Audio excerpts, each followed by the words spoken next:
going by Nigeria's history, it is very clear that the race to Ashrok can only be won by either the incumbent president or the presidential candidate of the ADC or the one of NDC or the one of People's Democratic Party. But people have argued that judging by what happened in the last two elections held in this country, where an incumbent was seated, and what nearly happened, during the last election, it remains a mystery who is going to win that election. According to one of Chinua Achebe's prominent protagonists, he said that he would first of all settle the burden or the weight of debt he owes to people who are standing before he does for those who are sitting. This is how I welcome you back to today's episode of our program Roadmap Politics. Okay, now remember why I said this is because we said earlier that we are only going to be considering the four prominent presidential candidates for the 2027 Nigeria's general election. Right? Not that the other ones are not important, but you could easily, say, if you like, you wouldn't need a soothsayer to say that the road to Asarok can only be reached by one of those four individuals. We're not saying that those other ones are not going to have done a bad thing by aspiring to be Nigeria's president. No, that's not what we're saying. Let's say we must be objective in what we are doing, right? Okay. All right. So we have four major political parties with candidates, right? And then the first candidate that we are going to mention today is the candidate of ADC, right? In the person of former Vice President Alhaji Atiku Abubakar and Mr. Jabike Rotimi Amechi, the former Transportation Minister. And then we also have the candidate of the NDC in the person of Mr. Peter Obi, the former governor of Anambra State, and as well as Rabiu Kwankwaso, former governor of Kano State.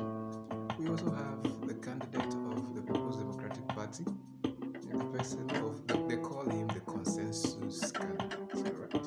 In the person of Mr. Senator Sandy Ono, right? Okay, whose vice it is Umaro Babangida. Right? And finally, we have the incumbent, all right? Mr. President, His Excellency Bola Ahmed Tinubu. Okay, so these are the four we are going to be, centering our discussion today on. Okay, now to guide our discussion tonight,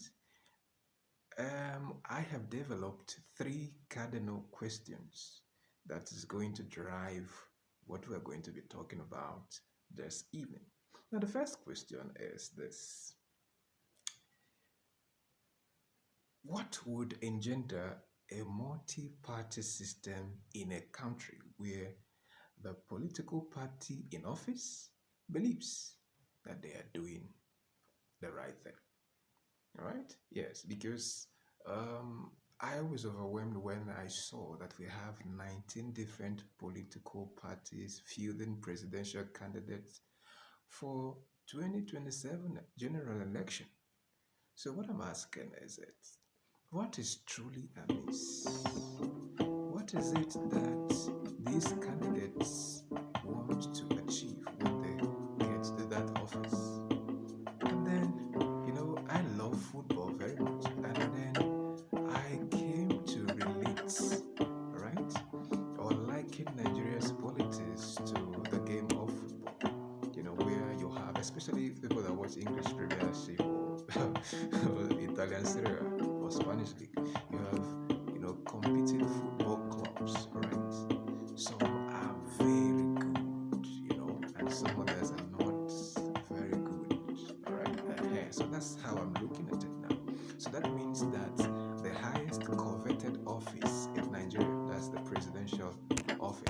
palace is a prize or a trophy that must be carried or won by an individual or political party who, you know, outplayed others, if you like.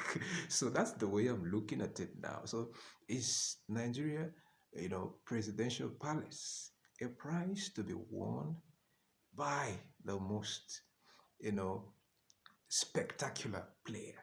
That's the first question that we are asking.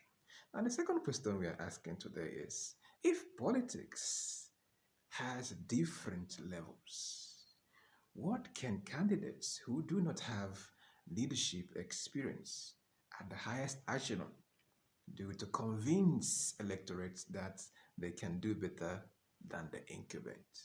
All right, remember that we have an incumbent contesting in this election, forthcoming election, and there are other 18 candidates who feel that they can do better when they are given such opportunity. And they have not been in that office before, none of them.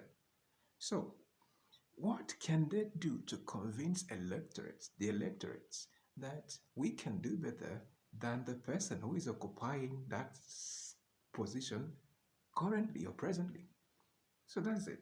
So, and then I began to ponder over it, and then I likened, you know, that scenario to the preparation of a recipe. Those of them that run hotel chains or restaurants, they have a recipe, a formula that cooks or chefs follow in preparing meals for their client or customers. All right. So does it mean that to win a political office in Nigeria, there is a blueprint known by political parties that if you follow, you are going to win and take over the mantle of leadership? That's it. Well, and then the third and final question that we are going to be answering today, or that we'll be considering today, is in an election where one of the major parties is fielding an unknown individual, does this in any way mean that Nigerian politics have outgrown parochial or tangential considerations? Now, look at why I'm saying this. The candidate of the People's Democratic Party is a professor who is not well known, who is not very popular in Nigeria, but they have taken him as the consensus candidate for that political party. So, what I'm asking is this: there have been allegations of vote buying in the past, all right? Elections in Nigeria, you know, well, it has been characterized, by this phenomenon of dishonesty in the part of candidates, and then you have also this regionalism, you have tribalism, all those things, religion that, play a huge role in determining who wins election in this country.